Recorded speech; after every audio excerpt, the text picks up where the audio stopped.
tagumpay o kabiguan, ng ligaya o lungkot. Kaya marapat lamang na tanggapin si Jesus bilang tagapagligtas at Panginoon. At matapos yun ay panariwain ang katapatan at paglapit sa Kanya bawat araw o day by day. Ang day by day ay naglalayong umalalay sa pang-araw-araw na pamumuhay. Narito po si Kuya Ed Lapis sa mensaheng pinamagatang Marks and Fruits of Wisdom.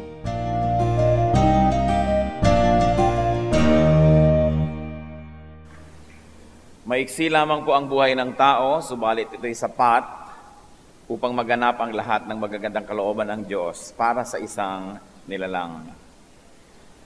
Life is short, but it's always long enough for God to accomplish His holy purpose and will for each one of us. But we only have to be wise to make the most of time. Kadalasan ay dahil sa ating mga pagkakamali, paulit-ulit na pagtutuwid ng mga nailiko, nasasayang ang oras, nauubos ang panahon, at di natin nararating ang mga dapat na marating sa buhay. Kailangan maging marunong. We have to be wise. How can we know if we are wise? How can we know if people around us are wise? Ang ating pong pag-aaral, pinamagatan natin, Marks and Fruits of Wisdom. Mga palatandaan at mga pruweba na mayroon ngang wisdom ang isang tao. Salamat po, Ama, sa aming pagsamba. Ikinagagalak naming sambahin kayo. The highest, the best that we can do in life is to worship you. And we thank you for the privilege of worship. Salamat, malaya kaming makakaawit, makasasayaw, makatutugtog, makapagdadala ng aming mga handog at mga ikapu, makakatanggap ng iyong mga pagpapala, makahihiling sa iyo sa panalangin. Salamat, Panginoon, at maaari namin pagsalusaluhan ang mayamang biyaya ng iyong salita, na ito'y sapat sa bawat isang nagnanais na mabusog nito. Inilalaan namin ang aming puso, tahanan mo kami, Panginoon, pagliwanagan mo ang mukha mo sa amin at kahabagan kami at bigyan kami ng karunungang maabot ang iyong karunungan.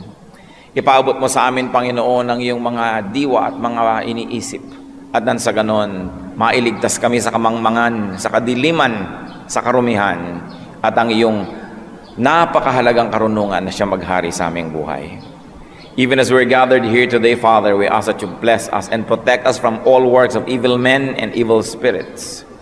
Protect us and our loved ones who are out of sight right now, that they too may enjoy your presence and blessing. Descend on this place, O God. Sit on your throne of power and dispense blessings to your people. May you be our speaker. Use your servant only as your instrument.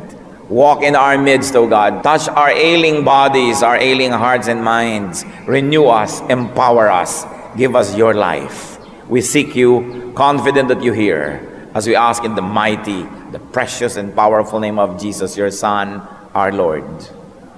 Amen. Marks and fruits of wisdom. Kung minsan ang hinahanap natin sa tao, marks of financial success, fruits of being wily and being able to focus on the self.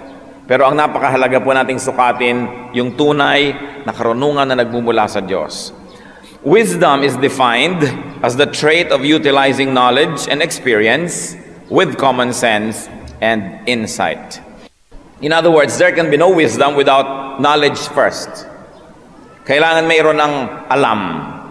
At yung mga alam natin ng mga impormasyon, yung mga alam natin ng mga facts and details, what we do with them is really what wisdom is all about. Paano natin ginagamit ang alam na natin? What are the marks of wisdom? Mga palatandaan ng isang tao ay tunay ngang marunong. First of all, fear of the Lord.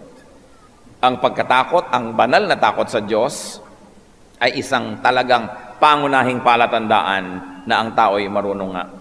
Proverbs 14:16, a wise man fears the Lord and shuns evil. Isang palatandaan ng karunungan. Umiiwas sa masama, sa kasalanan, at may takot sa Diyos. Another mark of wisdom is submission to authority. Proverbs 10:8, the wise in heart accept commands. Ang mga marurunong, kinikilala niya kung sinong dapat sundin, kung sino ang dapat na kanyang saluduhan, at kung sino ang dapat na sundan. Respect for the chain of command is a mark of a wise person. Because the wise person knows that he or she is not alone. Na mayroong nakatataas sa kanya, may nakakababa kung minsan, organizationally speaking, merong pinananagutan siya at may nananagot sa kanya, merong bahala sa kanya at meron naman siyang binabahala at pinamamahalaan. Mahalaga nakikita natin kung saan tayo nakatayo at tayo naman ay lumalagay sa lugar. Another mark of wisdom is open ears. Bukas ang tainga ng isang taong marunong lalo sa mga pagtutuwid sa kanya. Proverbs 9:8, rebuke a wise man and he will love you. Isa daw po yan na palatandaan ng karunungan. Pag meron kang tinuwid, meron kang ikinorekt, meron kang nirebuke, pag siya'y wise, he will love you. Pero pag nagalit sa'yo, inaway ka pa, at sa iyong pagtutuwid sa kanya, ang kanyang inilabas lahat ay ang mga kalikuan mo para ka mapahiya, hindi siya isang marunong na tao. Dahil ang tunay na marunong na tao, nagpapahalaga siya sa nagtutuwid at pumupuna sa kanya. Mark, of course, of an open ears is openness to advice. Ang taong nakabukas ang tainga, nakabukas ang dibdib at puso sa payo ng mga marurunong ay marunong din nga at lalo pang magiging marunong. Proverbs 12:15, the way of a fool seems right to him, but a wise man listens to advice. Ang tao daw po na hangal ay yung taong laging nagpipilit at naniniwala na lagi siyang tama. May sinasabi ka palang, kinukontra ka na. May sinasabi ka palang tungkol sa anak niya, alam mo ang anak mo ganito, alam mo ang asawa mo ganito, alam mo ang nanay mo ganito. Hindi! Gaganyan ka, hindi ganyan ang nanay ko. Teka, bakit mo nalaman? Alam mo ba ang lahat? Ba't di ka muna makinig sa akin? So yung humihindi agad, hangal yon. Hindi niya sabihin, bakit mo naman nasabi na masama ang ugali ng nanay ko? Sige nga, sabihin mo sa akin at baka mapagtulungan nating ituwid ang nanay ko. Pero pag sinabing ang nanay mo, alam mo may kasamaan ng ugali. Hindi ang nanay mo mas masama pa. Yan ang mga hangal, humahanap ng babag. Itinutuwid pa lamang, pinupuna mo pa lamang, inaaway ka na. This is one sign of foolishness. Another mark of wisdom is ever-increasing knowledge. Ang tunay pong taong marunong, padami ng padami ng padami ang alam. At yung dati na niyang alam, palalim ng palalim, pataas ng pataas, paganda ng paganda. Proverbs 10:14, wise men store up knowledge. Ang marurunong na tao ay nag-iimpok ng kaalaman, ng karunungan. Kaya siya'y nakikinig kahit sa labandera, kahit sa tricycle driver, nakikinig siya kahit sa teacher, kahit sa professor, sa pastor, nakikinig siya sa karpentero, nakikinig siya sa tubero, nakikinig siya sa tindera ng tsinelas, kasi may mapupulot siyang karunungan at parami ng parami ang kanyang alam. Sino po ang mga tao na hindi marunong, hindi wise? Yung kanyang matabang at walang lasang sinigang 10 years ago, ganun pa rin. Paano pag nasabi mong matabang yata ang sinigang? Di ikaw magsigang, gaganyanin ka, aawayin ka, bababaging ka. Ganyan ang mga hangal. Itanong nyo nga sa katabi nyo, kayo po baga ay hangal? Dapat gentle ang pagsasabi nyo dahil ang bigat ng word na hangal no? But it's in the Bible, it says fool. Ano pa ba ang Tagalog dyan? Diba? Yan yung mga tao hindi umaasenso ang ginagawa nila kasi ayaw makinig. Pinupuna mo pa lang, protective na agad sa kanyang sarili. Combative, defensive, and offensive pa. Kaya sabi, ang taong marunong, lalong rumurunong yan Kaya makikita mo yung bahay niya, paiba ng paiba ang ayos. Naiiba yata yung ayos mo. Siyempre, ini-improve natin ng konti. Hindi yung natitisod ka na sa kanyang pintuan, 10 taon na natitisod ka pa rin dahil nandun pa rin yung nakakalat na kudkura ng nyog. Walang pagbabago, walang asenso. You know that you're surrounded by a wise person or by wise people when the place keeps improving, when the system keeps improving. We are not perfect. May gagawin tayong mali, mapupunan mo mali. Pero next week, pagbalik mo, na-improve na yung mali. Alam mo, may wisdom. Because wise people store up knowledge. Only a fool doesn't change his mind. Wise people are willing to change their mind when they stumble into something better. Another mark of wisdom is self-control. Ang mga taong napapababag lagi, napapaaway, uuwing may black eye, wasak-wasak ang damit, walang self-control. Liban na lang inaway siya na hindi niya pinapatulad, inaway pa rin siya. Proverbs 29:11, a wise man keeps himself under control. Alam niyo marurunong na tao, yung nagagalit na ay nagtitimpi. Dahil pag nagalit ka at nilabanan mo yung kinakagalitan mo, pareho na lang kayo, tabla na kayo. So hindi ka na lamang kaysa sa kanya. Ang taong marunong, pinipigil ang sarili. Hindi sinusunod lahat ng mga sexual desires. Kaya alam nyo, napakarami mga couples ang nagkakagalit, nagkakalayo dahil hindi nakapagtimpi si mister o kuminsan si misis sa kanyang nadarama tungkol kay kumpare o kay kumare. Alam nyo yung mga bata na walang karunungan, mga kabataan. Alam na yung kuya niya, yung pinsan niya, tiyo niya, nagkawasak-wasak ang buhay dahil nag-drugs. Eto pa, hindi rin kinontrol ang sarili, nagda-drugs na naman siya, na parang wala pa siyang nakitang bad examples nung una. Yung mga magkakapatid na mag-aaway, magkakamag-anak at magkakapit-bahay na magkababatuhan ng tsinelas, walang control. This, you will never see among wise people. Because wise people will always give importance to their dignity and to peace, rather than giving vent to their tendencies, especially beastly tendencies. At ang isa pong pinakamahalaga na palatandaan ng isang taong wise is tongue control. Proverbs 10:19, he who holds his tongue is wise.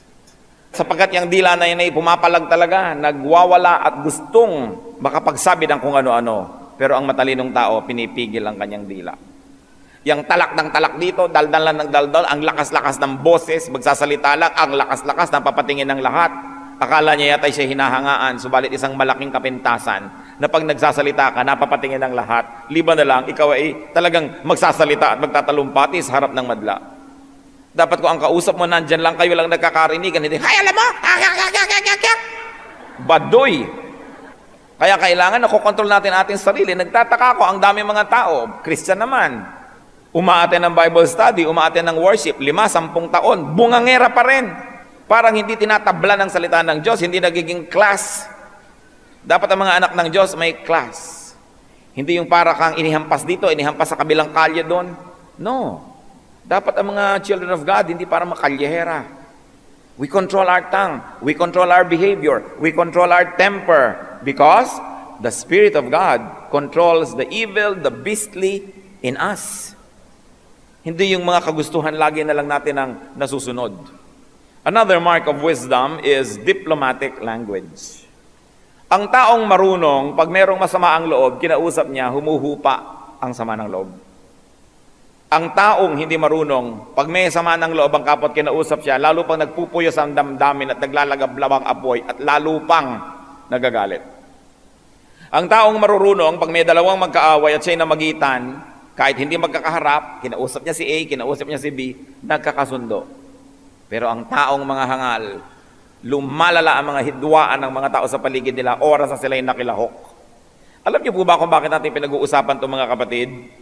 Because the Word of God, the Bible, is God-breathed and is profitable for learning, for teaching, for correcting, for rebuking. Mahalaga na sukatin natin ang ating sarili dito sa mga pinag-uusapan natin. Pagka ba may mga nag-aaway at sumali kayo, nagkakasundo o lalong gumugulo, ibig sabihin hindi kayo wise. And this is the moment of truth. Dapat nating harapin ang ating sarili sa salamin, sapagkat ang mga anak ng Diyos ay inaasahan na patuloy na nagbabago tungo sa pagiging mas mabuti kaysa dati. Diplomatic language is one mark of a person of wisdom. Pag nagbibitaw siya ng salita, nagkakaroon ng kapayapaan, nagkakaroon ng pagkakaunawaan, nagkakaroon ng paggaling ang mga sugat sa puso, hindi lalo pa na lumalalim ang sugat at sumasakit lalo at lalo pang humahapdi ang mga sugat na ito. Proverbs 12:18, the tongue of the wise brings healing. Pag nagsasalita ang marunong na tao, may gumagaling na sugat. Sugat man niya, sugat ng iba, may gumagaling. Of course, another mark of wisdom is soul winning. Proverbs 11:30, he who wins souls is wise. You may want to read it as soul winning, in terms of salvation, that you win people to the Lord. That is wise. Because people who are not won for the Lord can become your enemy tomorrow and persecutor yesterday, today, and tomorrow. But more than that, what I like to focus on is its meaning is just to win hearts and minds. Ang tunay na marunong na tao, napapalambot niya ang puso at damdamin ng kapwa. Hindi para pagsamantalahan niya, kundi yun ang tamang gawin natin sa ating kapwa. Mapalapit sila sa atin, mahulog ang kanilang loob sa atin. Andang tayo magkapalagayang loob, maging magkaisa, magkaroon ng pagkakaibigan, magkaroon ng pagtutulungan, sapagkat yan ang layunin kung bakit may mga tao sa mundo. For fellowship. And a wise person wins souls, wins hearts, wins minds. Ano pong ibig sabihin natin dyan? Many people are obsessed with winning arguments. Gusto nila, mapanalunan nila ang mga paligsahan, lalo ang mga pagtatalo-talo. Pero di po ba ang mga nananalo sa mga pagtatalo-talo, actually, ay talo sila? Because those who win arguments usually lose friends. Pagka kayo nakipagtalo at nakipag-away at sobrang yung lakas sumigaw, sobrang yung tinalo yung kaaway nyo, nanalo nga kayo sa discussion, pero talo naman kayo dahil nawalan kayo ng kaibigan. Yung dating sigurong nagmamahal sa inyo, magagalit sa inyo. O yung dating wala namang nadarama, negative or positive, ang madadama na, negative. So you lose. Let us not always try to win arguments. Many husbands, many wives who win arguments all the time begin to lose their spouses. So they are winners sa bungangaan, pero talo sila dahil iniwan ng asawa. Walang natutuwa sa taong laging panalo. Kaya dapat willing naman tayo magpatalo paminsan-minsan at hayaang manalo yung iba. We are not talking about arguments or contests or competition, because actually when you win such things, you make more enemies. But to win hearts and minds. Halimbawa, may nakikipag-away sa inyo, iisipin natin, what will I do to win his heart? Sabi kasi, may point ka, sige, saka na ulit tayo mag-usap, baba muna tayo ng ating mga nadarama, at nang sa ganun ay mas kalmado tayo pag tayo nag-usap. May point ka, I think that there's wisdom in what you're saying. So you seem like you lose, but actually you win. Because you win hearts, and you win people. It's important to be wise. Another mark of wisdom is timely work. The wise person works. But more than that, the wise person works on time. Proverbs 10:5, he who gathers crops in summer is wise. Siyempre, lalo sa agriculture, may panahon ng bawat ginagawa. Pag nahuli ka sa pagtatanim, nagtanim na yung iba, mamaya sa anihan, nahuli ka rin. Kung nag-aani ka ng palay, nag-aani na sila 2 weeks ahead of you, and you're late dahil hindi pa pwedeng anihin ang tanim mo, lahat ng daga sa bukid, lilipat sa maliit mong bukid at uubusin ang tanim mo. Kailangan sabay-sabay kayo. Sa buhay din, yung mga laging huli sa oras kung dumating, huli sa tipanan, huli sa usapan, they lose hearts and minds because people don't like to wait. Kung pinaghihintay natin ng tao, lagi na lang tayong huli. Kung tayo'y makapangyarihan, pinagtsatsagaan lang tayo na hinihintay. Kasi wala silang choice, kasi makapangyarihan tayo. Pero subukan nyo, sa oras na mawala kayo ng kapangyarihan, walang maghihintay. Kaya mahalaga yung tayo ay on time sa ginagawa natin. One mark of a wise person, hindi huli sa appointments. Hindi huli sa usapan, hindi huli sa tipanan. Ang isa sa mga pinakapangit na opening remarks is, sorry, I'm late. Iwasan ninyo ang opening remarks na yan. Kasi it is very disempowering.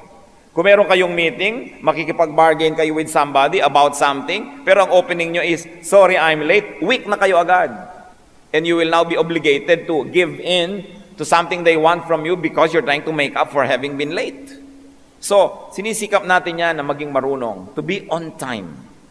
8 na mga palatandaan ng pagiging marunong. Actually, marami. Bala ko sana 100, pero parang medyo mahaba yata. So, 8 na lang ngayon. No? 8 na mga palatandaan ng pagiging marunong. Now, what are the fruits of wisdom?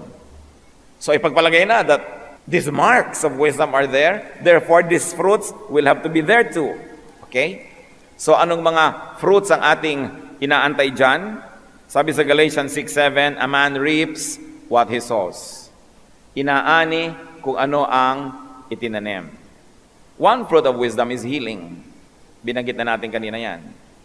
Bakit natin tinitingnan ngayon yung mga fruits, mga kapatid? This is what we like to do now. Test the decisions you have made in the past. Test the steps you have taken. Test the style of your life. Yung working style mo, working habit, pamamaraan mo, itest mo kapatid, itest nyo po dito sa ating mga bunga. Ibig sabihin, kung wise kayo, dapat yung mga ginagawa nyo, yung mga desisyon nyo nung pa, at patuloy nyo ngayong ipinagpipilitan ng mga pamamaraan, dapat itong mga bunga, one, healing. Proverbs 12:18, the tongue of the wise brings healing. So, healed ba ang mga relationship natin with people or broken or wounded? Kung meron tayong mga broken relationships, especially with our brothers, sisters, cousins, parents, mga mother-in-law, siguro meron tayong unwiseness in our ways. Or let's be more direct, foolishness in our ways. Kasi sabi, wisdom brings healing. Therefore, if you have broken relationships and you are the cause of it, you are not wise. Ano pa po ang dapat na fruit kung tayo ay wise? Life. Salvation from death. Proverbs 13:14, the teaching of the wise is a fountain of life, turning a man from the snares of death. Decisions can actually bring life or salvation from death. I remember, ang isa pong pamilya, magkakamag-anak, nung araw, sa Los Baños, Laguna. Yun pong Baker Hall, yung parang ngayon PE department sa UP Los Baños, malaking hall, isa sa mga pinakamalalaki nung panahon ng Hapon na building, pinagkulungan niya ng mga Amerikanong prisoners of war. Yung mga prisoners of war na dati nasa UST, inilipat doon sa Los Baños ng mga Hapon. Ang prisoners of war nila, American civilians. Noong sasakupin muli ng mga Amerikano ang Pilipinas at malapit ang bumalik si MacArthur, nagkaroon po ng project ang American forces na dukutin ang mga POW or prisoners of war na ito, prisoners of war, dahil inisip nila pag talagang andito na't naglalanding na muli ang mga Amerikano, baka in desperation, imassacre na lang ng mga Hapon yung mga prisoners of war. Okay? So, nagkaroon sila ng napaka-elaborate na rescue plan, an amphibious landing sa baybayin ng Los Baños, yung baryo Mayundon at Bayog.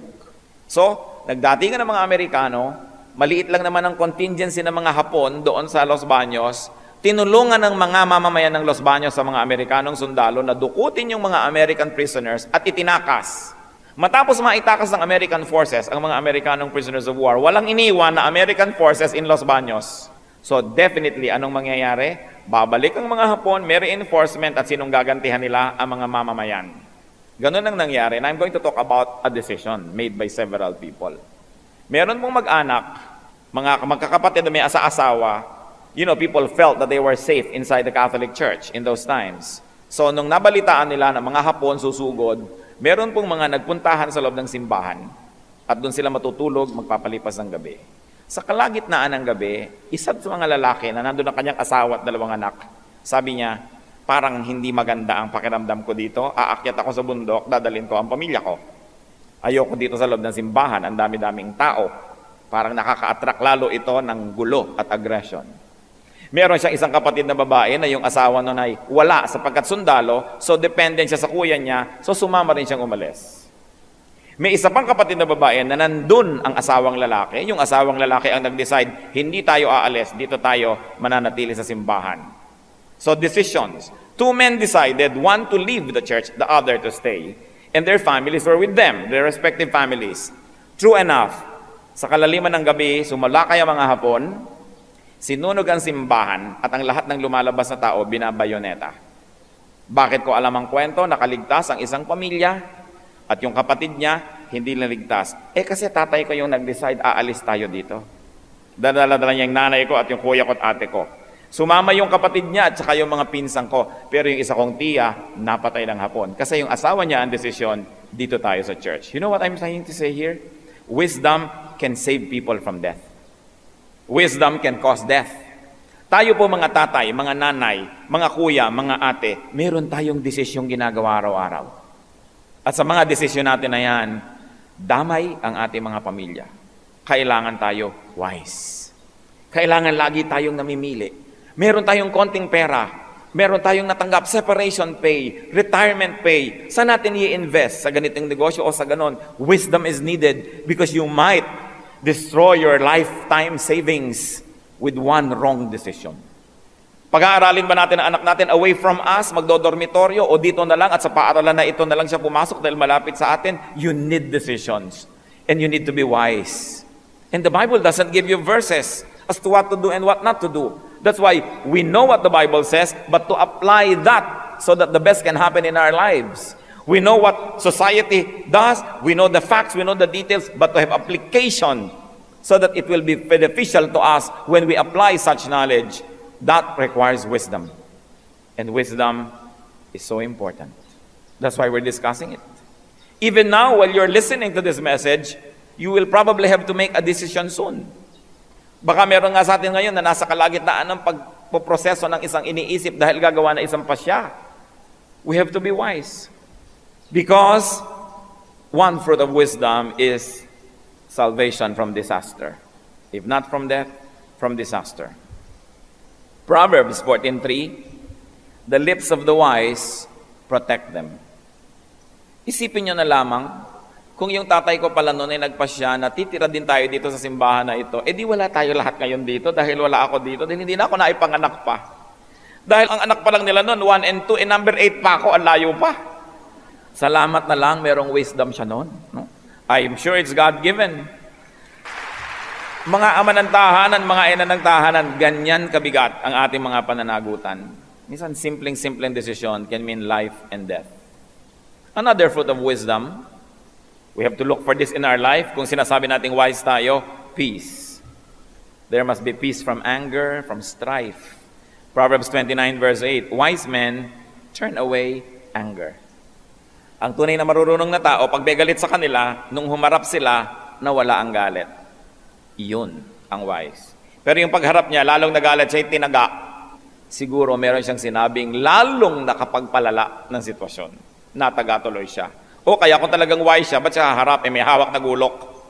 Saka na. No? Timing sometimes can be more important than the act itself. That's why good timing also requires wisdom. Alam na alam niya ng mga may bahay. Timing. Na pag may mahalaga silang project na kailangang aproba ni Mister, kailangan sasabihin nila mga 5 ng umaga o 6. Pagka nakatulog na at nakagising na di pa bumabangon, doon ibulong-bulong ang mga pagpapa-approve at 99.9% approve. Timing is important. Another fruit of wisdom is approval or delight of superiors. Whoever that superior may be, whoever is in a position of strength to grant you good things or to take away good things from you can be a superior. Sabi sa Proverbs 14:35, a king delights in a wise servant. Mga empleyado, mga katulong, mga tauhan, akala nyo ba hindi kayo binabantayan ng inyong mga superior or amo? Kahit gaano kalaki ng organisasyon, yung mga pinakamatataas na tao, paligid-ligid, paikot-ikot ang mata, pag-alagala, naghahanap ng mahuhusay na tao. Dahil alam nyo, umaasenso ang isang kumpanya, ang isang organisasyon, laging ang kulang ay magagaling na tao para i-promote. Kaya akala nyo nakakalusot kayo na pa-late-late, hindi ka napapagalitan, pero hindi ka rin naman napopromote. Kasi kailangan kung wise tayo, we win the approval and delight of those who have power above us. Hindi yung naiinis sila at nagagalit sa atin. Tinatanggal pa tayo sa trabaho. Nagkatrabaho ka na, tinatanggal ka pa. Can you imagine what kind of foolishness you might be doing? Tinrain ka na, ininvestan ka ng panahon. Matapos kang matrain ng kahaba-haba, ininvestan ka, tatanggalin ka lang pala. Surely there is something foolish you did or keep doing.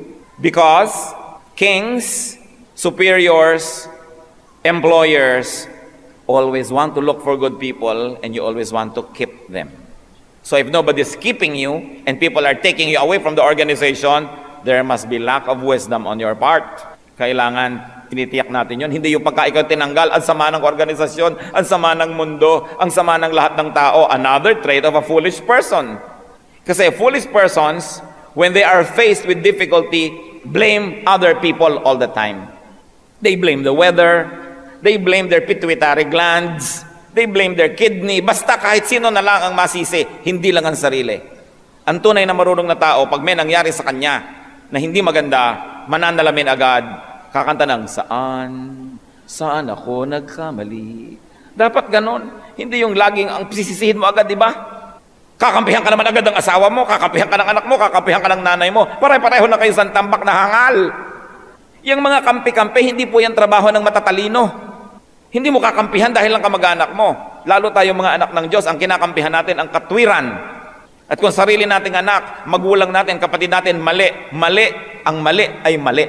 Kahit natin kamag-anak yung gumawa nun. Hindi yung kampi-kampi, at susugod kayo dahil kayo isang kuyog. Trabaho lang yan ng mga mangmang. Yung kampi-kampi. Kailangan, anak, natanggal ka sa trabaho, bakit kaya? Ano bang ginawa mong mali? Inaapi po tayong buong pamilya ng mundo. Oo nga, kampi-kampi tayo, susugod kayo ngayon. Kailangan nag-iisip ang mga anak ng Diyos. Another fruit of wisdom is progress. Sasabihin mo, wise ka, ba't di ka umaasenso? Dapat may progress. Proverbs 15:24, the path of life leads upward for the wise to keep him from going down to the grave. So, para sa mga marunong, ang landas nila ay pataas, ng pataas, ng pataas, ng pataas. Paasenso ng paasenso ng paasenso. Paunlad ng paunlad ng paunlad. Hindi up, down, up, down, up, down. Yan ang mga trial and error. Kaya sabi niyo, ako matalino, ako mahusay, I'm wise. Progressive ka ba? Bakit hindi? Kaya kailangan mag-isip-isip. Another fruit of wisdom, abundance. Proverbs 21:20. In the house of the wise are stores of choice food and oil. Ang bahay daw po ng tunay na marurunong, maraming pagkaing masasarap, nakaimbak, hindi kulang. Ngayon, kung kayo naman ay talagang marunong at hindi patambak-tambak, baka naman papunta na kayo doon. Malapit na, bisperas na kayo. Huwag nyo naman sabihin, hindi yata ako wise, bakit kami kulang? Kasi, syempre, paasenso ng paasenso, baka nandito kayo ngayon, pero may trend na, aasenso na. Kasi, syempre, ang blessings, maamo sa mga wise. Yung wise na hindi yung wais, hindi na pinag-uusapan natin, yung naisahan mo yung kapwa mo, wais. Hindi yon. Yung wise na godly application of knowledge, so that what you know will work favorably for you and for your loved ones. There is abundance. So tatanungin ko kayo, may abundance bang buhay ninyo? Tapos sasabihin natin, wise ako, wala naman palang abundance. Mag-isip-isip. Hindi po ako narito para usigin tayong lahat. Dapat tayong manalamin. Para kung may makita tayong dungis ng ating muka, ay linisin natin. Sapagkat yan ang dahilan. Kaya tayo nag-aaral ng salita ng Diyos so that we may change from glory to glory to glory. But we begin with a factual assessment of ourselves, of our situation. Yung mga iba, pumunta ka sa doktor, ay ayoko nga, baka malaman ko may sakit ako. Kaya ka nga dapat pumunta para malaman mo Dahil maraming sakit, pag naagapan habang maaga, nagagamot. Kaya kailangan lagi tayo nagpapatest. May sakit po ba ako, doktor? Pastor, ano po ba ang problema ko? Sister or brother, elder of the church, counselor, ano ba ang mga pagkukulang ko? Dapat tayo laging sumusukat sa sarili. At nang maagapan ang anumang cancer, kapag naaagapan agad, ay nasusugpo. Kaya dapat hindi na lumalaki pa yan. Siyasatin ang sarili. Another fruit of wisdom is preeminence. That can inevitably lead to superiority. Proverbs 11:29, the fool will be servant to the wise. Nakita nyo? Ang mga hangal ay magiging alipin ng marurunong. Kaya nakita nyo yung mga iba, mga amo na sila, yung mga pamilya nila, pero pagdating ng generation nila, sila na naman yung mga alipin. Meron na nga sila dati na wala pa kasi hindi mga tama ang mga desisyon. The wise will become the master. Ang marunong magiging amo. Proverbs 17:2, a wise servant will rule over a disgraceful son and will share the inheritance as one of the brothers. Kahit isa ka lang katulong sa bahay, kung marunong ka, magiging amo ka pa mamaya nung anak ng amo mo. Kung yung anak ng amo mo ay hindi magpapakatino sa buhay, mamaya siya na yung katulong nung dating katulong na marunong. Strength is a fruit of wisdom. Proverbs 24:5, a wise man has great power, and a man of knowledge increases strength. Kaya may kasabihan, knowledge is power. What you know makes you powerful. Another fruit of wisdom is wealth, glory. Proverbs 14:24, the wealth of the wise is their crown, And of course, another fruit is honor. A wise person will be honorable. Proverbs 3:35, the wise inherit honor. And finally, sa 10 nating fruits, one great fruit of wisdom is more wisdom. Money begets money, poverty begets more poverty, wisdom gets more wisdom. Proverbs 9:9, instruct a wise man and he will be wiser still. Teach a righteous man and he will add to his learning. Why does the wise become wiser? Because one of the marks of wisdom is your willingness to listen. And when you listen, you're wise enough to listen, you learn, you become wiser. Kaya nga sinasabi natin, speech is silver, silence is gold. Pag mahilig kayong masyadong magsalita, meron kayong kausap na isa o marami, nagsasalita pa lang siya, kakainin mo na siya, magsasalita ka na. Magsasalita pa lang siya, ikaw na naman na magsasalita. Hindi na siya makapagsalita. Anong nangyari nang nag-uwi na kayo? Lahat ng alam mo, nalaman niya. At kung mahalaga yung alam mo, yumaman siya sa mahalagang kaalaman.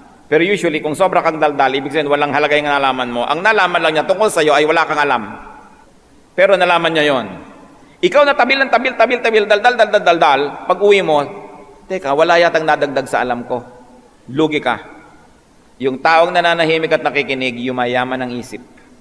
Yung laging nagsasalita, walang nadadagdag sa alam niya. Kasi wala siyang nadinig at ibinukalkal lang niya sa buong barangay na wala talaga siyang alam. If you are silent, even if you are not knowledgeable, some people might mistake you for a wise person.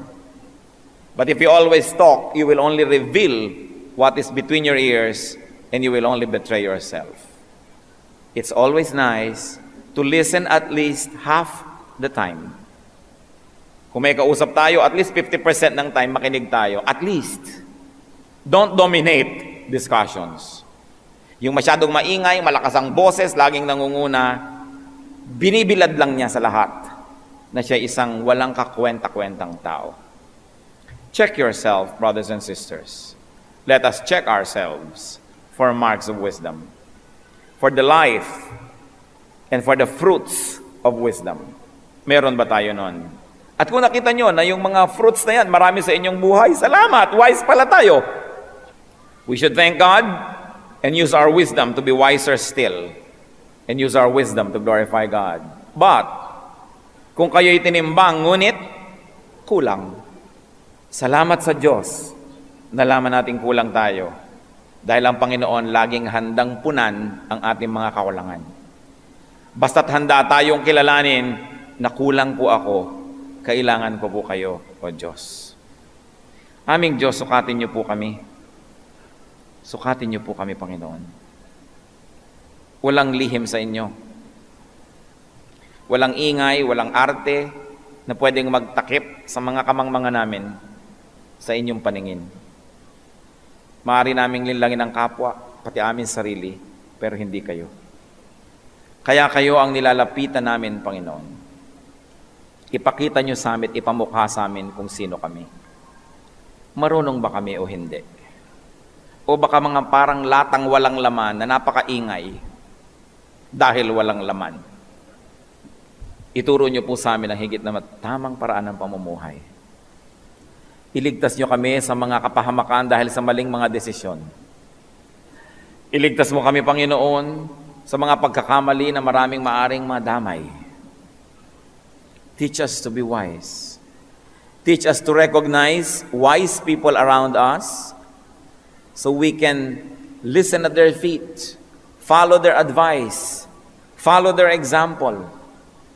Lord, teach us to honor men and women of wisdom. Ituro mo sa amin, Panginoon, na kilalanin at parangalan ang mga tunay na mga marurunong sapagkat ito'y galing sa inyo. Ang pagkilala sa karunungan ay pagkilala sa nagbigay at kayo lang ang nagbibigay nito. Mga kapatid, tayo lumapit sa Panginoon sa personal na panalangin. Anong larangan ng buhay natin ang meron tayong weakness?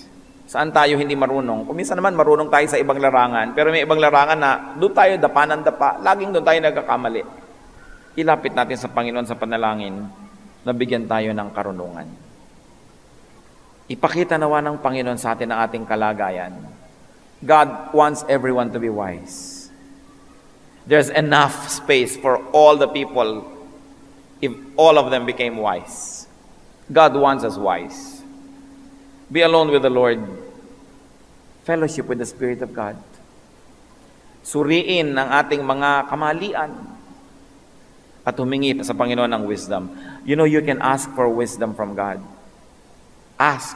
Solomon asked for wisdom, and God gave wisdom to Solomon. Ask for wisdom. Be alone with the Lord for a while.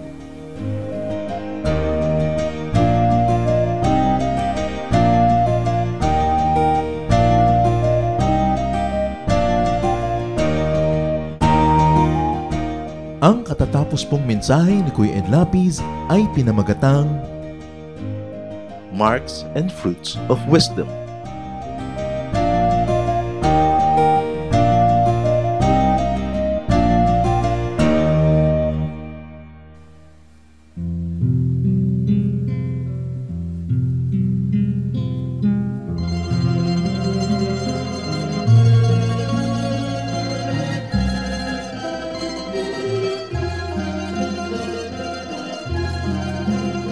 Nagdaan ng kahapon, iniwan ang layon, subalit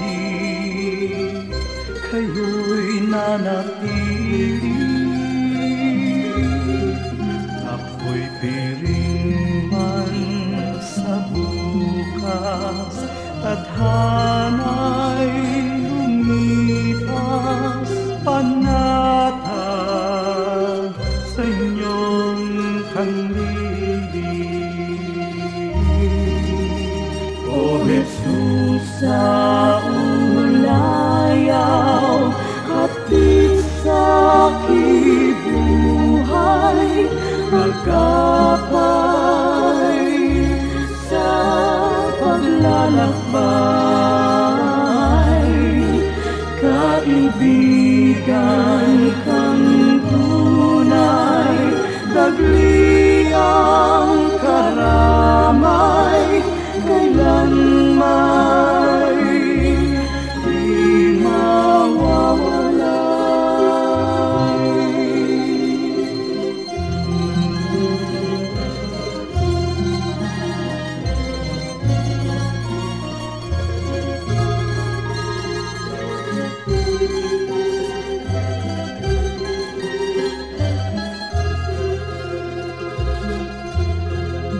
sa tamis ng iyong hiya, masakit at hirap, sadyanang hindi mananaig.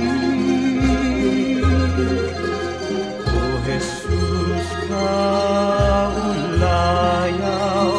gawin pang malinaw sa akin ang iyong pag-ibig. O Jesus, sa ulayaw, hatid sa kibuhay, agapay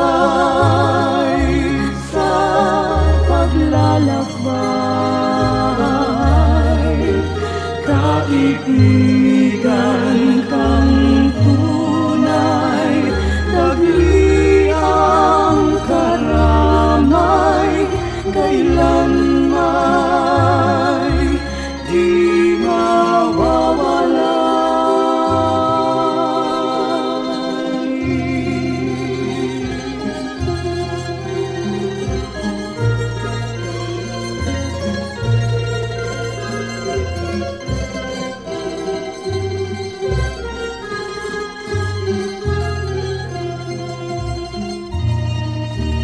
O Jesus, sa ulayaw, hatid sa kibuhay, sa tuwina'y lunas ka sa aking lumbay, sa pag-ibig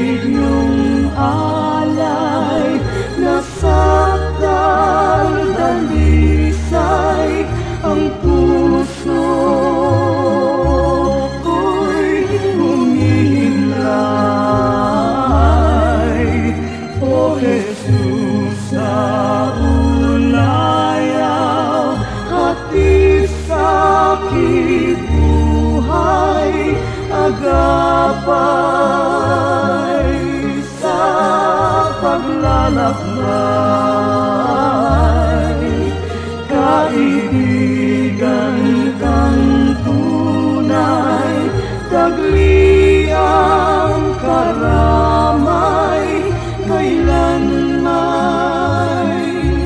di mawawala.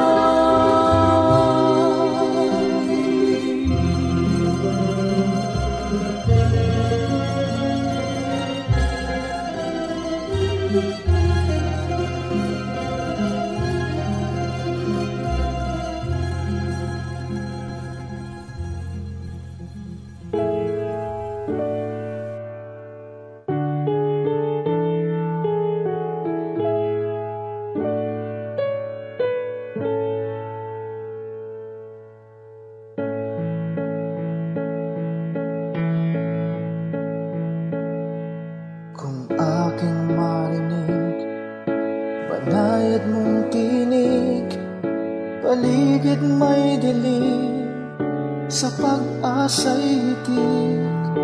At kung sa panahon banang kasiyahan, walang pagkalimot, dalay pasalamat.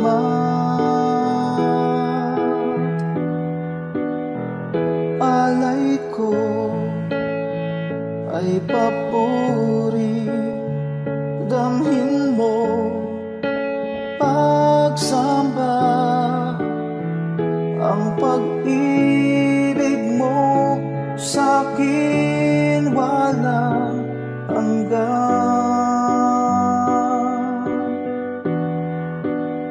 Sa iyo kabutihan, buhay ay nakamtan. Pupurihin ka magpakailan pa man,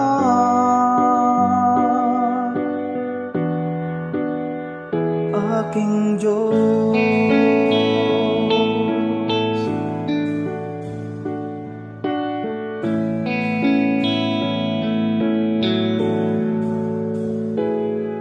At kung magkaminsan di ka maramdaman, sa puso ko'y tiyak ika'y naririyan.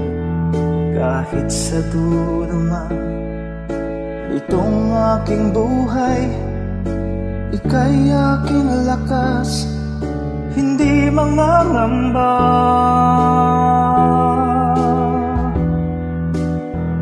Alay ko ay papuri, damhin mo pagsamba, ang pag-ibig mo sa'kin walang hanggan.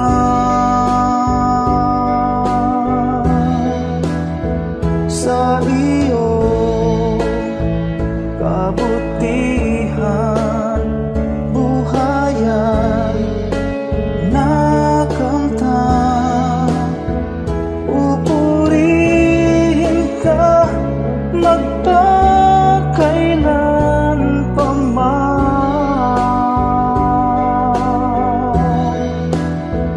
aking Diyos.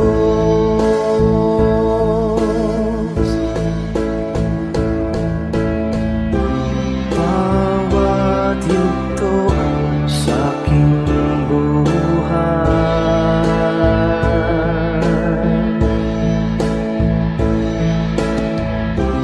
laging laan iyong gabay.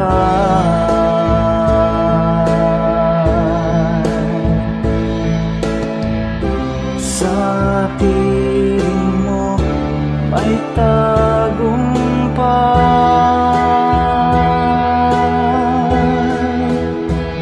Alay ko ay papuri, damhin mo pagsamba,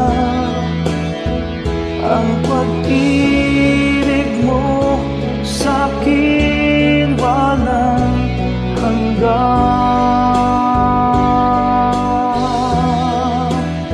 Sa iyo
aking Diyos,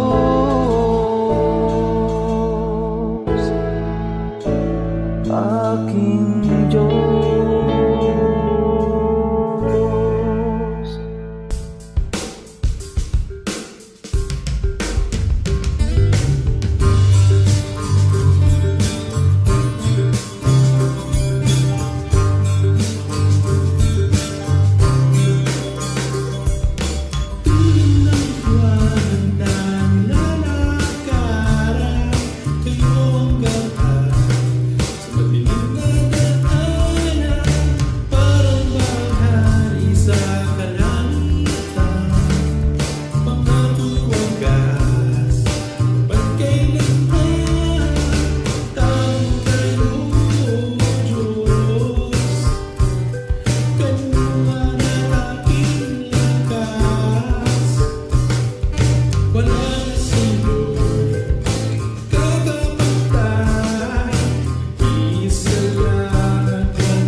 siyang buhay.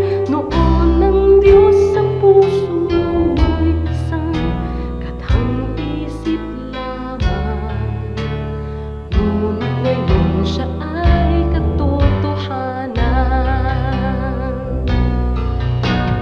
Mayroon akong pag-ibig dito sa puso ko. Mayroon akong pag-ibig nais kong ibahagi lagi sa inyo. Mayroon akong pag-ibig na hindi mamamatay. Mayroon akong pag-ibig, ito ay panghabang buhay. Mayroon akong pag-ibig, ito ay panghabang buhay. Mayroon akong pag-ibig, ito ay panghabang buhay.